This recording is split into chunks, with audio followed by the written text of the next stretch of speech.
Sobat Dumi, gimana nih kabarnya? Pasti baik-baik aja kan? Oh ya, Nana habis belanja sedikit nih Sobat Dumi, belanja makanan. Ups, tapi maaf ya Sobat Dumi, plastik lagi. Ternyata emang plastik yang akan pernah bisa lepas dari kehidupan kita. Tapi Sobat Dumi tahu nggak?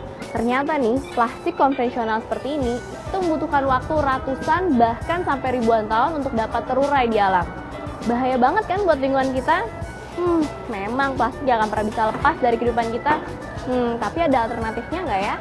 Bagaimana kalau ternyata ada plastik yang benar-benar ramah lingkungan dan dapat terurai di alam? Nah, pas banget nih hari ini Sobat Bumi saksin episode Bumiku 1. Jangan kemana-mana ya.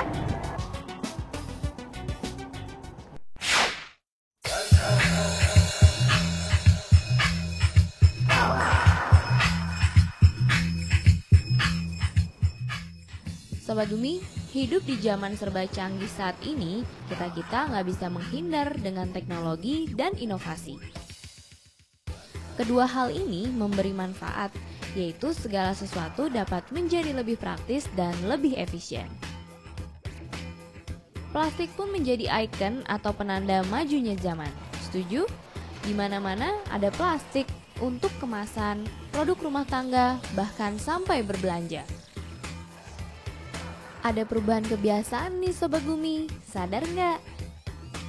Kalau dahulu sebelum plastik populer, orang yang berbelanja ke pasar selalu membawa tas belanja sendiri. Nah, kalau sekarang orang yang berbelanja malas membawa tas belanja karena pasti deh ada bonus kantong plastik atau kresek dari penjual. Kresek memang praktis. Namun Sobat Bumi pasti sudah tahu kan kalau lembaran plastik ini tergolong dalam sampah anorganik yang lama terurai dan pastinya mencemari lingkungan. Umumnya kresek terbuat dari minyak bumi atau petrol. Waduh, masa untuk urusan kecil kantong belanja kok masih memakai petrol ya? Benar-benar terkuras dong minyak bumi kita.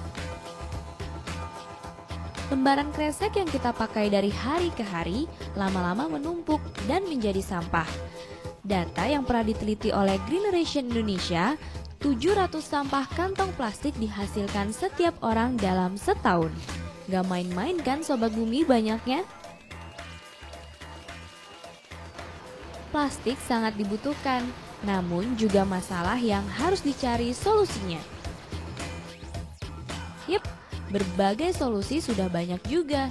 Ada tas belanja, berulang kali pakai yang keci buatan Greeneration Indonesia. Berbagai inovasi plastik berbahan pati yang digagas Sobat Bumi, misalnya dari kulit pisang. Episode kali ini ada inovasi seru dan bagus banget, yaitu plastik berbahan pati singkong yang 100% dapat terurai secara alami. Hebat dan menarik banget kan? Karena pengembangannya sudah dalam skala industri. Simak ya di episode kali ini.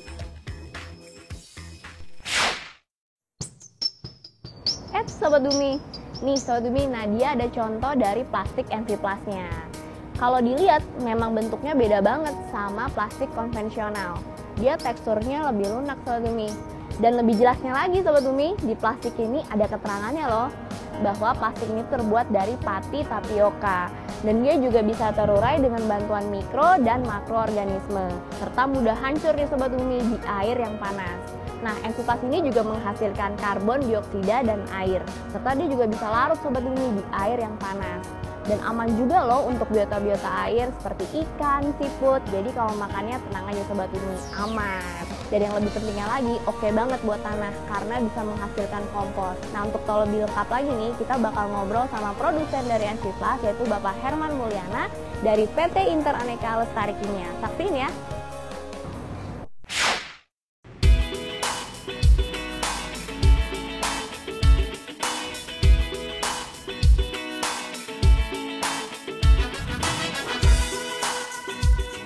Saya Herman Mulyana, saya bertindak sebagai Direktur Utama dari PT Interaneka Lestari Kimia yang pada saat ini sedang akan mengembangkan, memasarkan produk plastik ramah lingkungan. Sebetulnya bukan plastik tapi mirip dengan plastik yang dapat dikatakan 100% biodegradable Produknya adalah NP+, bahan baku utamanya terdiri dari pati berasal dari singkong atau tapioka starch, juga turunan dari minyak nabati, antara bisa juga dari minyak kelapa sawit, turunan dari kapur setelah diolah yang gabungan dengan arang. Setelah dikombinasi, diproses, akhirnya menjadi suatu resin yang seperti ini, butir-butir hampir sama dengan plastik, dan di dalam mesin blown film itu dijadikan suatu kantong-kantong.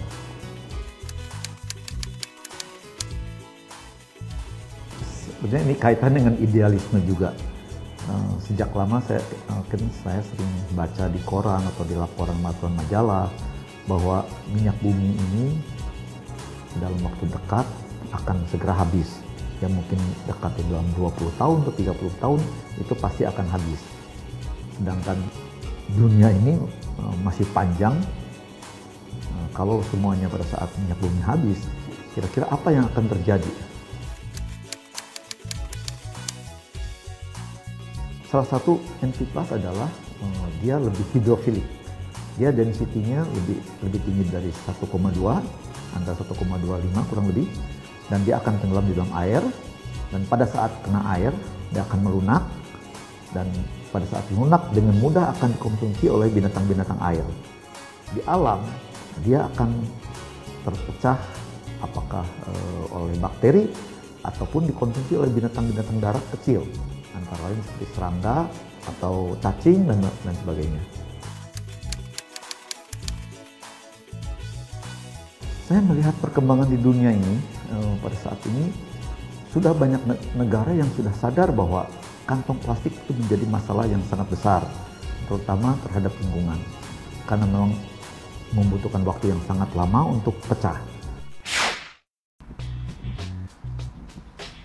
Sobat Bumi, ternyata awal pembuatan dari plastik ini itu dari resin. Nah, resin NP+ ini terbuat dari pati tapioka, singkong, jagung, kelapa sawit, kapur, juga arang. Nah, Sobat Bumi, dari resin tadi itu akan dicetak menjadi lembaran plastik yang kita sebut film. Menarik banget ya. Kita bakal lihat nih langsung proses pembuatannya dari pabrik di segmen Kulik.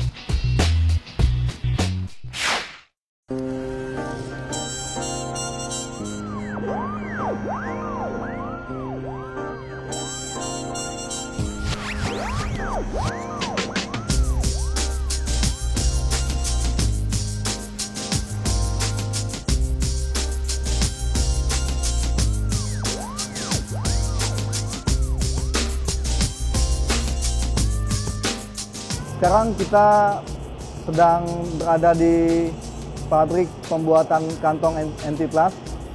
NP+ adalah kantong ramah lingkungan yang full biodegradable plastik.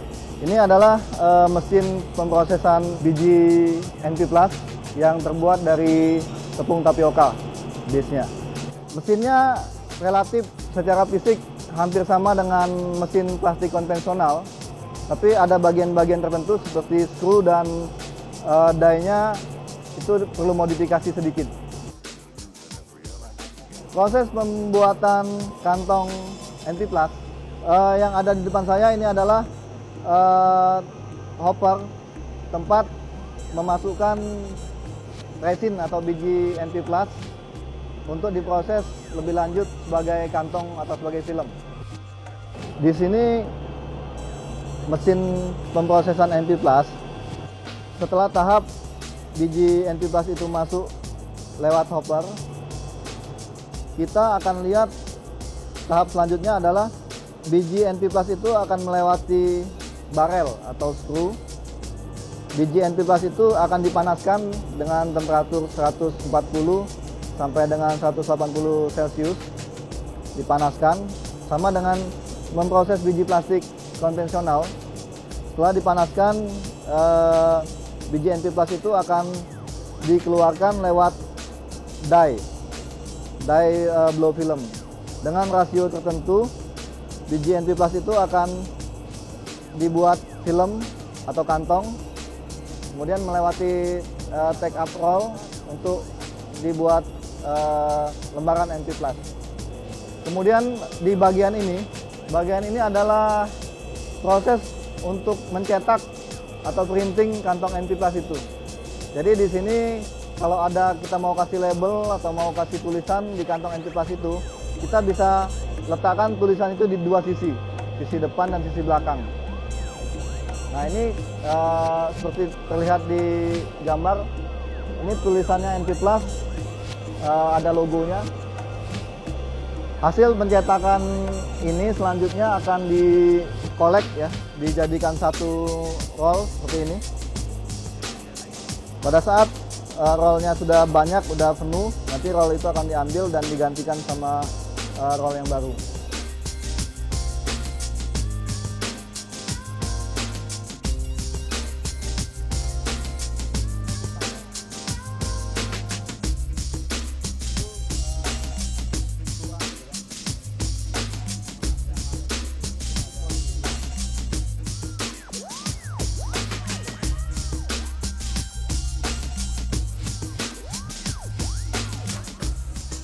Ini roll hasil produk dari blow film mesin tadi, kemudian dibawa ke sini.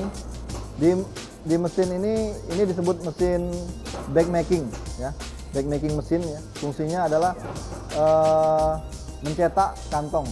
Jadi kantong itu akan dipotong sesuai ukuran atau permintaan customer.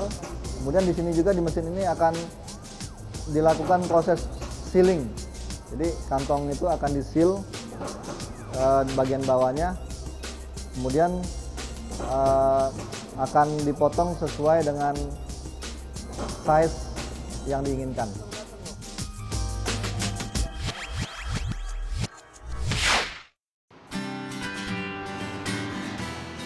Sobat Bumi, plastik yang ada saat ini beragam banget. Mulai dari yang konvensional, setengah ramah lingkungan, dan benar-benar ramah lingkungan. Bingung? Ini dia info lengkapnya dari nvplus.co.id. 1. Plastik konvensional. Polyolefin yang dibuat dari proses polimerisasi, etilen atau propilen, produk hasil pengolahan minyak bumi, terdegradasi dalam waktu ratusan tahun bahkan ribuan tahun. 2. Kombinasi plastik konvensional dan starch atau pati sebagai upaya mendapatkan plastik yang lebih ramah lingkungan. Penyusunnya yaitu berupa PE plus starch, polyester plus starch, PVA plus starch, EAA plus starch. 3. Plastic oxo-degradable PE.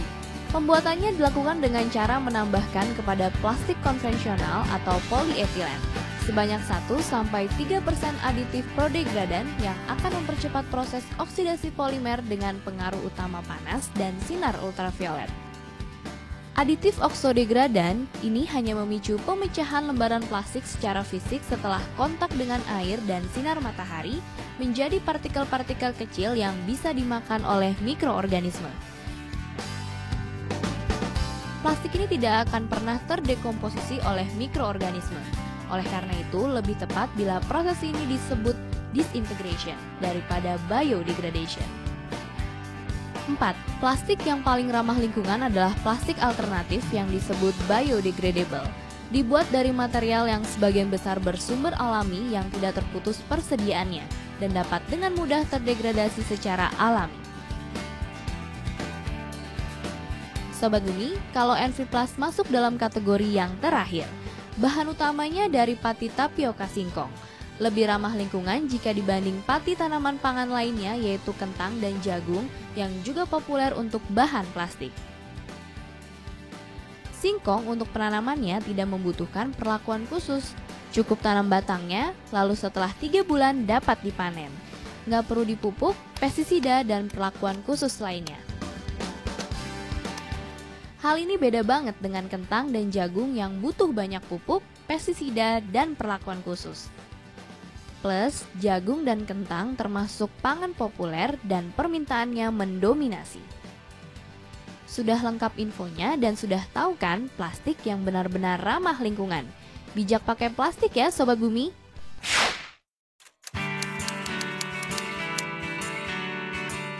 Pada saat ini NV Plus masih dalam tahap untuk pengembangan pasar. Salah satu yang sudah pakai ada justru beberapa perusahaan-perusahaan kecil yang sudah sadar akan lingkungan dan memang dengan pemakaian ini akan memang memberikan image yang bagus. Itulah perusahaan pet shop, perusahaan yang barang-barang sport untuk outdoor sport, dan pada saat ini memang kita sedang mentarget pasar ekspor, terutama di negara yang plastik sudah secara resmi dilarang. Singkong itu tanaman yang paling mudah ditumbuh karena kita tahu bahwa dengan hanya memotong dahannya saja, batangnya saja kita tanam di tanah, dengan gampang dia akan tumbuh. Bahkan di tanah-tanah yang relatif kurang subur, yang tidak cocok ditanamin tanaman lain pun singkong mudah tumbuh. Pada saat ini penggunaan singkong sebagai bahan makanan itu kecil sekali. Sebagian besar singkong itu yang diolah menjadi tepung. Tepungnya itu adalah dipakai untuk kebutuhan industri, antara industri kertas dan industri tekstil sebagai sizing. Jadi penggunaan untuk bahan plastik envipas ini sebenarnya hanya kecil sekali dan mungkin tidak ada 1/4% daripada seluruh produksi tepung singkong. Jadi saya kira kalau pada saatnya nanti butuh banyak, itu dengan mudah akan ditumbuhkan oleh petani-petani karena mereka akan dapatkan manfaat ekonominya juga. Kalau memang benar bisa tembus di pasar dunia dan menjadi suatu tren, teknologi ini mungkin bisa disebarkan seluruh dunia, artinya bisa membawa manfaat buat seluruh dunia, bukan hanya saja buat negara Indonesia, tapi untuk seluruh dunia. Buat saya suatu kepuasan juga kalau bisa berhasil. Ya, sangat puas sekali karena bisa berbuat sesuatu yang bermanfaat buat begitu banyak orang dan tidak menyebabkan polusi terhadap lingkungan dan memberikan nafkah yang terhadap orang yang lebih banyak lagi. Oke, ini yang ada di depan saya adalah hasil jadi kantong-kantong NP+ dari berbagai ukuran dan berbagai macam warna. Jadi untuk size atau lebar itu tergantung customer ya, customize. Kemudian warna juga customize. Jadi kita pernah bikin warna hijau, biru ya, dan merah ya kan. Nah kemudian adalah contoh-contoh kantong NP+ yang sudah komersil yang pernah kita bikin untuk dijual ya. Ini ada dari Bugi ya, kantong Bugi ya. Selanjutnya ini yang di depan saya adalah kita melakukan uji beban untuk menunjukkan bahwa kantong NP+ itu mempunyai kekuatan dan properties yang sebetulnya sudah mendekati plastik konvensional. Jadi seperti ini, ukuran yang sama dengan kantong plastik yang biasa kita pakai sehari-hari itu. Ini bebannya 6 kilo. Ini dilakukan uji bebannya mulai tanggal 8 bulan 3 2013 ya. Nah ini untuk spesifikasi kantong sampah ya. Kantong sampah ini kita lakukan uji bebannya 12 kilo. Ini dimulai tanggal 7 bulan 1 2013. Jadi udah cukup lama ya. Tanggal 7 udah 2 bulan lebih ya. Ini juga sama spesifikasi kantong belanja. Ini kita lakukan uji mulai tanggal 4 bulan 3 2013 dengan beban 8 kilo. Jadi ini cuma ingin membuktikan bahwa secara kekuatan dan properti kantong NP+ itu sudah sama dengan plastik konvensional.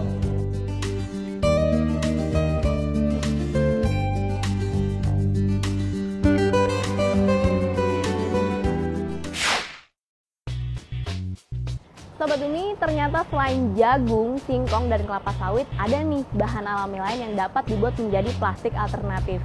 Di Bologna, Italia, tepatnya di perusahaan BioOn, dia mengembangkan alternatif dengan menggunakan PHA yang berasal dari limbah gula bit. Mau tahu lengkap infonya? Saksinya di segmen Berita Lingkungan.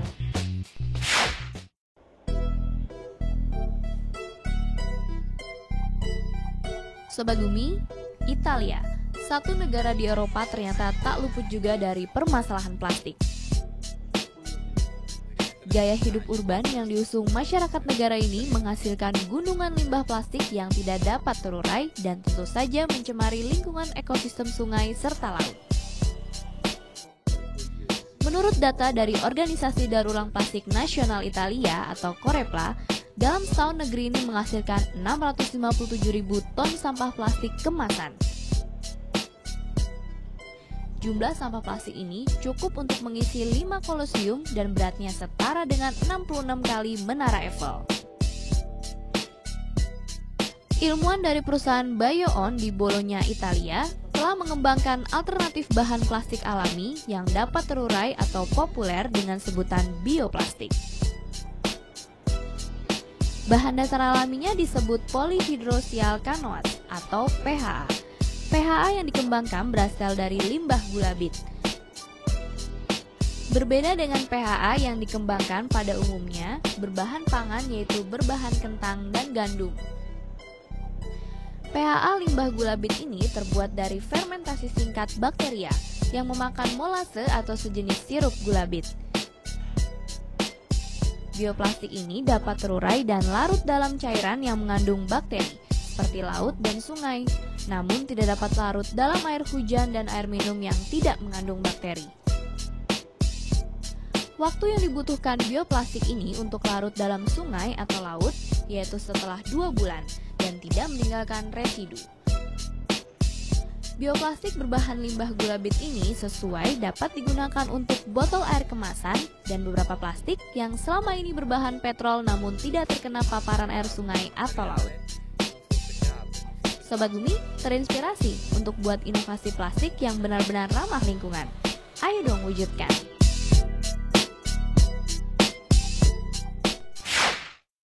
Sobat Bumi, udah tahu kan ternyata plastik alternatif Enviplas ini merupakan alternatif plastik yang ramah lingkungan banget. Kenapa? Karena plastik ini hanya membutuhkan waktu 3-6 bulan untuk dapat terurai dengan alam. Pastinya dengan bantuan mikroorganisme dan air Sobat Bumi. Selain itu tenang aja, ini aman untuk biota air dan tanaman. Juga bagus banget untuk tanah karena dapat jadikan kompos. Nah, sumber pati dari singkong ini juga untuk produksinya tuh tidak bersinggungan dengan pangan Sobat Bumi. Dan untuk menanam singkong pun pastinya tidak menguras sumber daya yang banyak. Nah, gimana nih dengan Sobat Bumi? Inovasi-inovasi lainnya ditunggu ya. Makanya terus follow Twitter kami di @bumiku1.tv. Dan jangan lupa saksikan terus episode-episode menarik lainnya di Bumiku1 hanya di Dai TV. Kalau gitu Nadia pamit dulu ya Sobat Bumi, sampai ketemu minggu depan. Bumiku1, lestarikan selalu. Dadah!